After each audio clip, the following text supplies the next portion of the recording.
Today's episode is brought to you by Wicked Escapes. Based in Boston, Wicked Escapes is renowned for producing some of the most immersive interactive adventure attractions in the world. Their Saugus, Mass location showcases the best puzzle and escape room adventures in New England and is located just 10 minutes north of Boston, conveniently on Route 1 in the Roll-A-Roll Plaza. Book today and find out what all the excitement's about.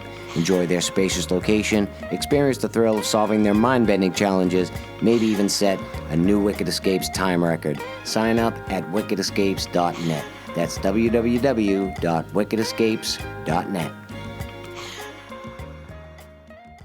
All right, my name is Michael Alden, and this is the Alden Report. Folks, I'm super excited for my next guest, but I'm also super excited about where I am here today. This is the first time we've ever done this. We're actually on site at Ward's Hair Co. in South Hamilton, Massachusetts. We're here to talk with Ward Arthur. He's the proprietor and owner of the company Ward's Hair Co. He's been cutting hair for 30 plus years. He's learned a lot about business. He's learned a lot about customers. He's learned how to keep customers. He learns how to grow business. And ultimately, he's learned how to be successful. And I will say this, he's also been my barber for at least, we're saying, I don't know, probably 25 plus years. And he's a little upset with me that I didn't put gel in my hair today. But he does cut my hair and he does a great job. So folks, if you want to learn about business, if you want to learn about growing a business, if you want to learn about a small business and what it really takes to take something from nothing and grow it into a successful business, you're not going to want to miss this next half an hour. Please help me welcome Ward Arthur. Ward, thanks for doing this today. Thank you for having me. Thanks for spending the time. Again, this is the first time we've ever done this before. We are here at Ward's Hair Co. in South Hamilton, Massachusetts. That's it.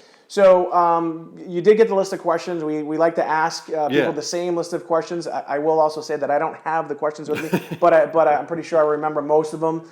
And then we'll probably go off script here and there after that, right? We'll see how it goes. First question I love to ask everybody, especially someone like you that's been in business for a long time. You've been cutting hair, like you said, for what, 30 plus years. I don't want to date you, but success. People are always consumed with success. I'm consumed with success, and people think of it in different ways. How do you define success? Okay. I mean, there's so many. I don't know what Webster's definition of it is. Right. I don't know, but I'd have to say that setting goals and keeping them. Right. And setting a goal for is it you make money when you're not working? Right. Is that it? Yeah. Sure. I guess. But I think it's really the ability to set your goals and do whatever you got to do. Right. To do it, to achieve what you want, what Sure. you set up. And I think if you do that, you will be successful. And I really do. I just think that in my profession, I mean it's a little different, but right. Definitely setting goals and. But the ability to, don't follow somebody else's dream. Don't follow your own. Follow your own dream. Right. Get Get busy. Right.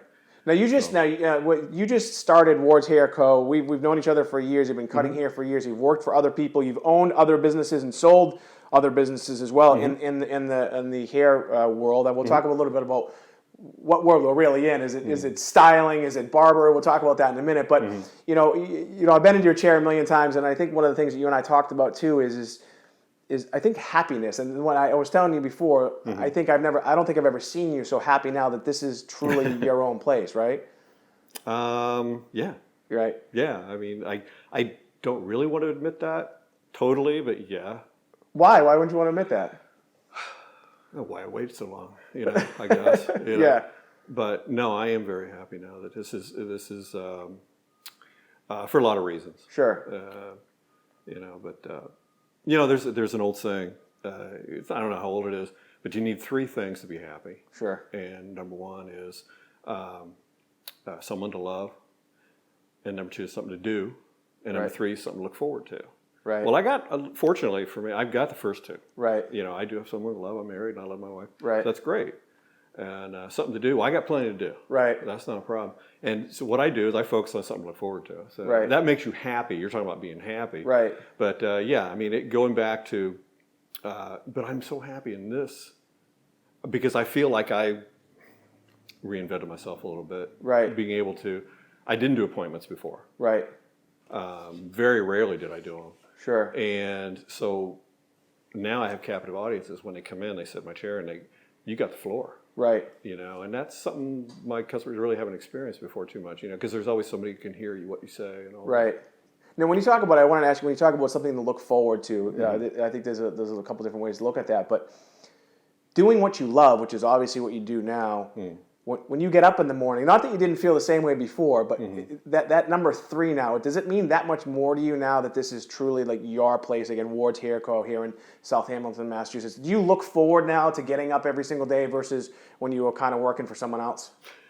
Absolutely. Right. Absolutely. Yeah. That's like, I never dread it. Sure. I never get up. Oh, sometimes I know I've got a busy day. Right. It's work. I mean, let's face it. Right. Work is work. But yeah. But it's not though if it's what I found, and I think you and I have talked about this. But it's not it's not work if you love what you do, right? True. I do stand up. Yeah, yeah. So it gets tired. But you literally do stand up. Yes, I do. Right. Stand up. So that's. I agree. Totally. That you need to. That's being happy. Definitely. It's interesting when you said you do stand up. I've been coming here for years, and we talk a little bit about. I did stand up, but I should probably stand up more. But speaking of standing up specifically, you and I talk about the physical side of actually cutting hair. You're saying that you think you probably walk on average between 5 and 6 miles a day just walking around the chair. But as a hairstylist, as a barber, you're also a confidant with people. You give people advice. Tell us about what that's like. Because, I remember when I was a kid, I used to talk to you, and you'd give me advice all the time. Do you find yourself doing that a lot? Yes, to the right person. You can like jump in when the person isn't expecting any advice. That's not good either. Right. But yeah, and I've known a lot of people who have come in and they just get married or something. Right. And, and it's like, well, yeah, I did that. Right. And I can, talk to them about it. And right. It's kind of cool. And they say, well, did you, she really pissed me off today. And I can say, well, what'd she do? And we talk about it. And it's almost like you're a therapist at the same time. In a way, For me, I look forward to coming because I do. We'll just talk about whatever, and, right. Right. And that's what I like best. Yeah. That's what I like best is somebody who feels free enough and can just say whatever they want to say. Sure. And they actually, it makes you want to come in and see them. Right. Now, and I'm thinking of that from a business perspective. And again, we talked a little bit earlier about the business. We'll talk a little bit more about the business of cutting hair. But that's the classic rapport building, right? You're talking with your customers. You're developing a relationship with them. And that ultimately leads to long-term business and success, right? Mm-hmm. Yes.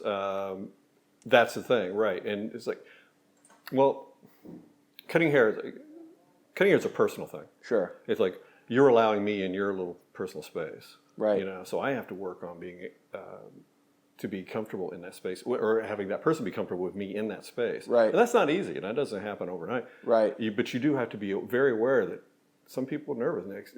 So it's a real personal thing. And once they get comfortable with you, longevity, what you're talking about, it's like, well, no, I've already got this guy doing it. Right. I already got this guy comfortable. I'm comfortable with this guy next to me. So well, like me, I have never gone to anyone else in whatever we're going to say 25 plus years. I'll wait for you. If you go on vacation, I'm not getting my hair cut. As long as I don't screw you up, too bad. Yeah, but you're right. It's a very intimate thing and a very personal thing. Yeah. And that is, well, I don't know if it's unique, but it could be. I think it is. I think it's very unique because you get to know your customers obviously very intimately and beyond just cutting their hair. It's interesting when you talk about that personal space. I didn't think of it that way. Yeah, and there's trust thing too. Right. You have to trust that you're not going to go say what they told me. Right. Yeah. In a way. Yeah, that makes a lot of sense. So again, the list of questions, we already went off script a little bit. Second question I love to ask people is, again, you've been in business for a long time. You've done all.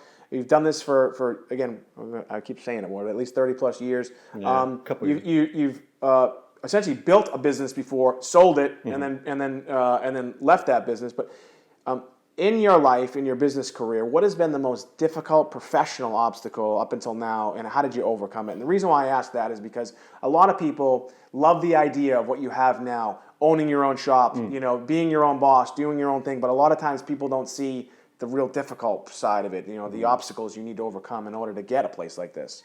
So what has it been? Definitely. Okay, I don't know if it's how much this will help, but in this industry, you have to, okay, there's a lot of hair cutters. Right. There's a lot of people cutting hair. Right. Okay. There's not a lot of good ones. Right. Okay. So you got to be a good one. Right. You got to separate yourself from the pack.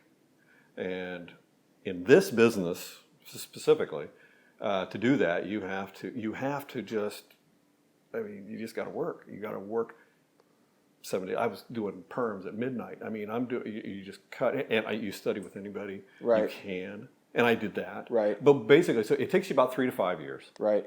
Okay, and you really got to work. That's your obstacle, because when I'm sitting with, and you're young, you're just starting out. Yeah. And you're the experienced hair cutter, and I'm watching you, things like that. And he's like, they're going to outclass you. Right. You know? And so you have to get back up to that level. You have to get where that person is, and there's only one way to do it, and that's just to feed your head. You know, it work and study with people who are really good. It's almost like when you say that, it reminds me of what Malcolm Gladwell said in the book Outliers. You say you have to get 10,000 hours in order to be an expert at something. It sounds like you had to almost recognize yourself early on that in order to be successful, I just got to work. Yeah, it sounds simple, but right? But that's what I mean. I recognize it. Right. It's like, oh yeah, but I had good mentors too. Right. I got to give them credit. I had some great people who gave me that advice. You know, it's like there's not a lot of good ones out there, so you got to be one of them. Yeah. So yeah, separating yourself from the pack is the first thing you got to do. That's a great point that you brought up too. And a lot of my guests, when we talk about business, you talk about the one thing you just said. When you early on in your career, the mentor we mentioned. Did you have one in particular mentor that really took you under their wing? And tell us a little bit about them, if you did, or several, or because there's always a great story about the mentor. Yeah. Well, my guy was first shop I ever worked in was a guy named Rocco Maroney, and he was so cool.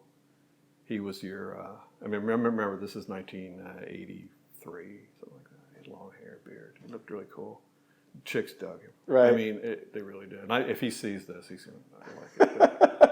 But I sat right there and watched him. Right. You know, and he just talked to me about things, and we talked, and he was my first, what I consider somebody who really got me going on first liking the industry and learning. He was very good, and he's still successful. He has a great Rocco's Hair Design in Grandview, Ohio. Nice. He still has his own. He's still at it. He's still at it. Yeah. And has he seen your new place? Does he know you have a new place? No, but he doesn't know that yet. Yeah. And hopefully, I was hoping to see him maybe in the fall when I go back out there. But he has his own spot, and he's just great. But there was other guys. There was a guy named Harry Smith in Columbus. He was voted Hairstylist of the Year for 1980, whatever year it was. Right. Now, I don't know how they decide that thing. Right. You don't care, but that's what doesn't matter. He got. He was good. I learned so much from this guy. And I got a chance to work with him because I again, in my thing of trying to do everything and learn everything, I went over to this other place where it was advanced hairstyling. That's what they called it. They send you out to salons and you educate and things like that. And there was one day we all brought models into this guy, and he showed us, and he's ripped apart. I learned so much from him that day. He was really good. In one day? In one class, yeah. Because he's like, no, you want to think about this and all that kind of stuff. But yeah, so there was guys that come over. You just take advantage of it. Right. You take advantage of those people coming around the first 3 to 5 years in your business. Right. And you should continue, obviously, but hopefully you get busy. But in a second, I want to ask you, you mentioned class, I want to ask you about education in just a second. Folks, if you're watching or if you're listening right now, we are here with Ward Arthur. He's the owner of Ward's Hair Co. We're in South Hamilton, Massachusetts. If you want to learn more about Ward, you can just go to Ward's Hair Co. online. Ward'sHairCoOnline.com, or you can just Google Ward's Hair Co. South Hamilton. He's also on Instagram. He's on Twitter, so you can find him out there. But we're talking about business. We're talking about starting businesses. We're talking about what it really takes to become successful in business with a guy that's been working his whole entire life, and now he has his own place, and it's really interesting to see the progression of that. So if you want to learn, and we're just talking about growing, Google Ward Arthur and Ward's Hair Co. Again, we're right here in South Hamilton, Massachusetts. And by the way, if you're local around here and you want to get a haircut, definitely come check him out. You do need to make an appointment. So again, you just Google him. You can find his Facebook page as well. You'd mentioned class, a class that you took. A lot of people don't realize this. They think you can just become a barber, and I know this. But let me ask you a question. Traditional higher education, post high school, is it important for business, do you think, in general, and is it important also in your business? Okay, post high school. Traditional, post high school. Right. I think it's essential. I think, your traditional stuff, history and all that kind of stuff. It's like I love history, but I never make money off of it. I never made any money off history. Yes, I mean, I went to all I can do is talk about myself. A trade, and that's what I did. I went to barber school, so and again, as far as other businesses, I'm not really sure. That's a hard question for me. So when you mentioned you went to barber school, so out of high school, did you go to college at all, or I forget actually? No, right out of high school, I went and worked. I drove truck for a while, and I decided that this was the. My brother actually he cut hair. Is that how you got into it? Yeah, so he had a pretty cool shop in Indiana. I saw it and looked at it. I said, okay, maybe I'll look into this. But is this the bodybuilder guy that I know about? No, it was the one just the one older than him. Passed away. Yeah. All right. But no, it was. So all right. So just so people realize, so you need to you have to actually be schooled. Or in other words, you can't just open up a barbershop anywhere. There's licenses involved, right? There's a lot involved, right? Just like any other trade, it's trade school, right? Yeah, just like that. You go and you learn, and whatever hours the state requires, right? I think this state is 1,000, right? Like in Ohio is 1,800, right? And then you can go out and open up your own parlors. What about, I know that like massage therapists and things like that. What about like continuing education? Are you required by Massachusetts under the licensures to actually to do more stuff or take more classes? Or? No, okay. They don't. All right. They're not into that. They don't. No. I mean, as far as I know, they never told me anything. All right. But no, they don't. Well, hopefully they're not watching. No. So I wanted to ask you too, in this day and age that we live in, as far as the technology is concerned, I know you're on Instagram, I know you're on Facebook, I think you're on Twitter too. For what you're doing today in the business of cutting hair, what is the most effective form of marketing for you? In other words, how are you getting your new customers? It's as simple as this. There's everybody. Social media is what it is. Right. Nobody needs to define it. But the word of mouth is hands down. It hasn't gone away yet. There's no other way to replace, in my business, word of mouth. Where, I mean, you see people, they'll be on Facebook or whatever, and they put a picture of, I did this, and it's like you see it all the time. Right. But when you're face to face with somebody and you look, hey, I like your haircut. Who did that? Listen, I went to this guy, Ward, he really good, whatever, and that is just weight in gold. I mean, I don't take coupons. I never bought that stuff. I never did. You don't do the Groupon stuff or anything like that? No, it's just, because that, in my opinion, coupons only attract people who are looking for coupons. Right. But I want somebody who just wants, look, I got a problem with my hair. Can you fix it? And once you fix it, that's a way to keep a person too, going back to what we talked about before. But yeah, so I think word of mouth is really, that's it for this business. Get people talking. And you can create that. You can get out and talk to people. Sure. Hey, but it's still until they see it takes time. Right. Now, you had mentioned earlier, I think you mentioned something about Perms, and I wanted to ask you a little bit about this. So I call you my barber, and the company's called Ward's Hair Co. And I think when you and I were talking about when you were going to open this place, that you're schooled in a lot more than just cutting a guy's hair. Like mine was pretty simple. You do it. So here at Ward's Hair Co, are you doing like you said, Perms and other things? Are you cutting women's hair, men's hair? What's it like? Is it all over the place or? It's okay. In Ohio, it was where I learned. Out there, the licensing is simply different. That's like when I started out, it was you did women as well. Right. It was just second nature. So, and also long hair was very in back then. So I learned perms and color and things like that. Just where the barbers out here don't. The barber schools that I'm sorry if anyone's offended by it, they don't. Right. I'm sorry. Right. You have to go to beauty school, cosmetology school, beauty cosmetology, right? And out where I learned it was. So yes, I have that advantage. I do women's hair, right? So women comes in, I can fit them in. I do them, right? Color. Nobody does perms anymore, anyway, except for there was some elder ladies. Right. Yeah, perms are out now. They'll probably come back at some point when they might. Studio 54 opens up again. But but no perm. But yeah, so yes, I am schooled in that ability. I have razor cutting and the ability to color and things like that. Right. Yeah. It's again, because when I think about it, I call you my barber, but you and I were talking, and actually you cut my daughter's hair. So that's true. yeah, I did cut my daughter's hair. Yeah, and I worked for a guy I worked for from EC company. They sold color, so I was able to actually work with a company and actually go out and try to sell it. Right. So a woman could walk through the door here, set an appointment with you, find you online, and they can do a cut and color here if they wanted to. I know behind here you have the sink and everything that you need to do all that stuff, right?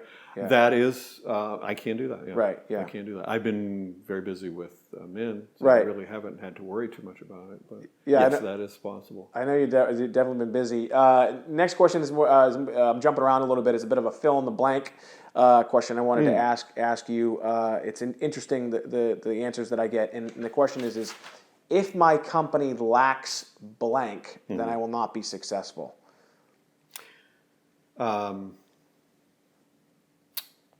Energy, I think, is the big thing. Meaning, energy, direction, energy, being innovative. If you don't have energy, right. Reinvent yourself. Right. You've got to keep it fresh. You cannot get stale. Right. You have to. It's essential. And how do you reinvent yourself? See, unless you have the energy to do it, you got to keep motivated and things like that. Sure. But whatever that takes, you got to do. Right. But to me, the answer to that is definitely energy or direction or. Yeah, I like it when you say energy in the sense it's not necessarily like physical energy being able to run around. It's also the energy even in here too, right? Mm-hmm. The whole experience is that kind of where you're going with that too, or no? Was that like... I think what I mean more is yes, absolutely. Yeah. I want this place to have a vibe. They're not always going to get it from me because sometimes you can't be on all the time. Right. You can't. But change up your decor. Sure. Move things around, things like that. Start introducing different things. Right. And those are going back to what we said before. That goes with continuing your education, going back, and those things motivate you. Sure. Get fired up. Just he fired me up because I watched somebody demonstrate a haircut. Right. Like those are the things that creates the energy you need to keep it fresh. That makes sense. We talked about. You see that these barbershops are kind of popping up all over the place, and young people in this day and age. I want you to speak to them in a second. Young people that are looking to grow, maybe even in this business. Maybe they want to get in this business because I know that you're so successful. I don't think it really matters to you if someone opens up in a couple towns over from you because of what you do. But if you could give some advice to a young person right now who's maybe in the workforce, or maybe looking to get into the workforce, who's maybe has that entrepreneurial spirit, what advice would you give them in order to grow? Like what should they do right now? What's something that you know that is going to work for pretty much anybody? You have to you take on all tasks. Right. Take on everything that's asked of you. Yep. You don't know how to do it anyway. Right. Learn, get out there and it doesn't matter. Right.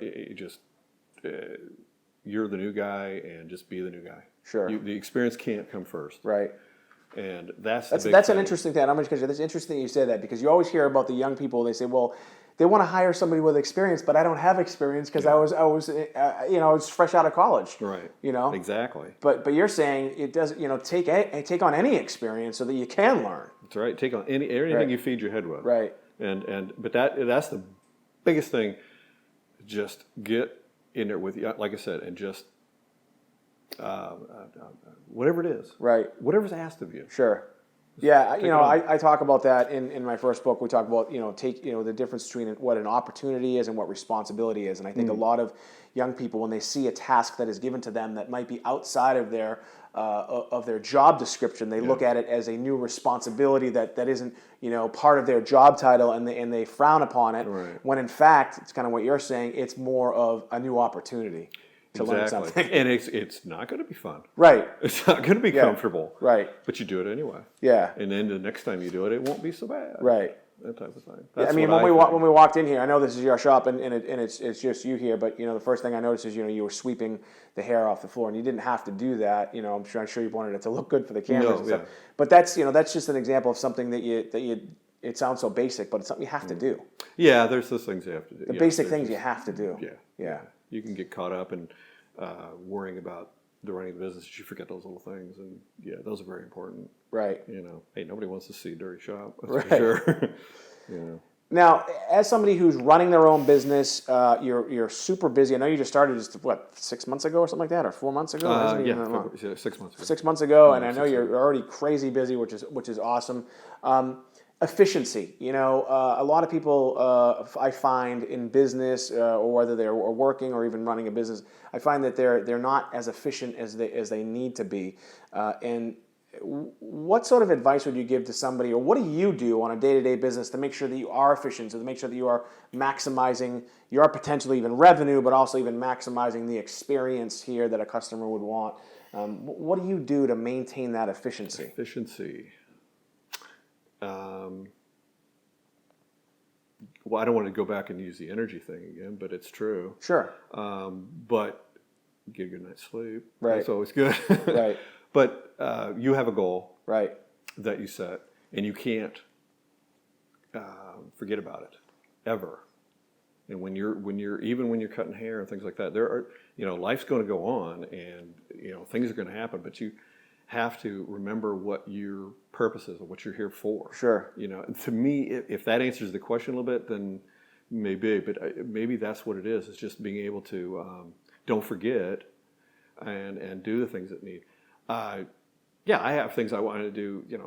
I play movies sometimes for people. Anything that music. I worry about the right type of music. Right. Setting a mood. You know what I mean? It's just if that helps things run better and puts a smile on somebody's face while they're sitting in your waiting room, and certainly enhances the experience of them in your chair. Right. Things are going to run smoother. But other than that, I'm not really. No, I think it makes sense. Sure. No, I think it actually makes a lot of sense to what you're saying. It kind of goes back to what we were talking about earlier, almost the passion side of things. Being passionate about what you do and everything else. Not forgetting why you're here, the purpose. Yeah, right. Yeah. I know we're jumping around on some of the questions. You and I have been talking about for years. I'm obviously a big guy. My weight has gone up and down. I've always gone to the gym, and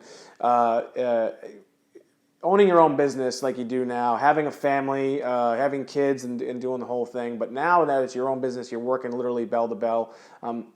As an entrepreneur like yourself, and you see it within the business world as entrepreneurs, a lot of people forget how stressful this life really can be. What do you do outside of Ward's Hair Co. to de-stress and to just make sure that you're healthy? Yeah, I definitely. I do yoga. I work out. Right. I read a lot. That helps a lot. That helps me. Sure. I do yoga. I do yoga too. Yes, actually. He does. Hey, Ward, hold on a second. Who taught you yoga? Well, you got me there. Right. You got me to go the first time. That's by the way. That's Steve behind me. He doesn't believe I do yoga. I don't. I haven't done it in a while, Steve. But it does help a lot. Yeah. So exercise. Excellent. Right. That's. I mean, everybody kind of should know that. Exercise, yoga, reading. What else? Playing golf. No, golf can actually make you stressed out. What's the other thing? That we do. What is the other thing that I do? Eliminate people from your life or negative people. Sure. But I don't know if that works. I mean, you got to do it. Right. But there's always people waiting in line to come in and take their place. Right. So. No, that's an interesting thing you said, and I'm glad you brought that up, because a lot of people don't realize that getting rid of the negativity, and a lot of it is people, getting rid of those people, not associating yourself with those people is super important, I believe. And, you know my life and the way I grew up, and I've had to do that several times, and I still have to do it. And I think a lot of people fail to recognize how important that is, because those are the people that are going to bring you down. Yes. You're going to get the people that are jealous that you have your own place now, and they're going to be chirping in your ear on why you're not going to be successful and all that other crap. Absolutely, everybody's got an opinion. Right. Everybody's got one, and just trust yourself. So I want to ask you maybe one last question. Again, you've been in business for a long time. You've probably cut. It has to be tens of thousands of people's hair. So you've had a lot of customers throughout the years. If you could give us maybe one tip, one strategy that you haven't already given us, which by the way has been awesome, on how to be successful in business, what you've done that maybe might be unique in the business world, what would it be? Well, I don't know how unique it is. Okay. But I'm going to answer that with a little story. When I was living in Ohio, my brother's basement, another brother, I have 5 brothers, and in my brother's basement, and I was going to school. Sure. We had they got these things at the convenience store, but they're drive-through convenience stores. You ever heard of them? Yeah, sure. Okay. Yeah. I don't even know if they exist anymore. Yeah, they have drive-through liquor stores in Yeah, Texas. they drive-through liquor, Yeah. which is really convenient for. It's crazy. It's the craziest thing. Drive-through liquor store. Drive-through right? liquor store. Right. But anyway, there was one in my neighborhood, suburban area, it was a residential area, and it was packed. There was cars down the street to get in there. And there's other convenience stores around. Right. But they were down the street and waiting to get in there. And the reason that, in my opinion, was this is what they would do. You pull in, he'd say, "Hey, how you doing tonight? What can I get you? What you need?" Like that. And you say, "Well, give me 6 of this." And he says, "Oh, great choice. I love that too." And he'd go out and put it in the back of the car. And he'd say, "Oh, so you going to have fun tonight?" Without being too over the top. Right. But they were just so, you just felt like these guys are like friends of mine. Right. And I don't know. And I just stuck with me. Yeah. Okay. And that was like, it kind of leads me to another thing, like, and I'm somewhere with this, is like a preacher. He's sitting up in front of his congregation, right? And he's reading verses out of the Bible, and he's got his people sitting out, and they're like, okay, he reads the word, and they get it. It's like, okay, thanks a lot. We'll see you next Sunday, and they leave. Right. And he's not wrong. He's like, it's right there. But if he can be he can give a little bit more, a little more entertaining, perhaps, or you give a little bit extra. Right. He's going to get more parishioners. And that's the same thing, what I try to, that's my point in this, is like, make people feel that you want them in your chair. Right.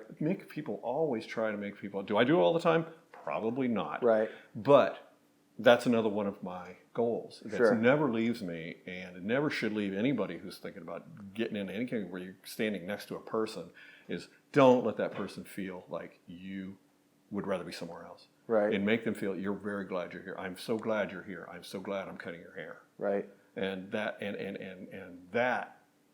if that's a business strategy, I don't know. Maybe it is, but to me it works. I think that's amazing advice. I really do. And when you're telling the story, I don't want to end it with, but it's the genuineness of the way you told the story too. I've known you for at least close to 30 years. A long time. And that's an important thing for people to understand is providing that experience, and it goes back to even what we talked about earlier. It's that rapport building. You said there's a million different convenience stores. They're all selling the same thing for the same prices, and they went to that guy's store for one reason only, and there was the experience that he was providing them, and that's it. Yeah. Him and the people he had in there. Yeah. The people who work for him. That's great, Ward. Folks, we have been here with Ward Arthur of Ward's Hair Co. He's been cutting my hair for years. He's mad at me that I didn't really do my hair that well, but he's a guy that's been doing this for years. He's been cutting hair. He built businesses. He sold his other business before, and then he just started his new one called Ward's Hair Co. If you want some more about Ward's Hair Co., you can just Google Ward's Hair Co. You can find him on Instagram. You can find him on Twitter. You can find him on Facebook. And if you're local, if you're around here in South Hamilton, Massachusetts, come check him out. He's right here on Railroad Ave. Ward, do you have any last thoughts before we go? If you get a little success, if you feel a little success, ignore it. And if you have failures, learn from it. Right. I've just seen it too many times where people get a little success, and then they're the end all be all. Right. It's like, stay humble. Because there's somebody better than you, there's somebody better looking than you, there's somebody stranger than you, there's somebody weirder than you. Just stay humble is my last. I think that's important. Again, great advice. I'm so happy that we decided to do this. This is the first time we've ever done this on location. No makeup, no gel. Again, he's mad at me by not doing hair, but he's given us really great sound advice, again, from a real guy that's been doing this for a long time. So if you're looking to grow, if you want to grow your business, if you want to grow personally, if you want to grow professionally, take some of the advice that he's getting. By the way, he's given unique advice, and we've had a lot of different people, business people, from all over the world on the Alden Report, and the advice that he's really given has been unique and different, and it all makes sense. So again, this has been another edition of the Alden Report, the first time we've ever been on location, and we'll see you next time. Today's episode is brought to you by Wicked Escapes. Based in Boston, Wicked Escapes is renowned for producing some of the most immersive, interactive adventure attractions in the world. Their Saugus, Mass location showcases the best puzzle and escape room adventures in New England and is located just 10 minutes north of Boston, conveniently on Route 1 in the Roll the World Plaza. Book today and find out what all the excitement's about. Enjoy their spacious location, experience the thrill of solving their mind-bending challenges, maybe even set a new Wicked Escapes time record. Sign up at wickedescapes.net. That's www.wickedescapes.net.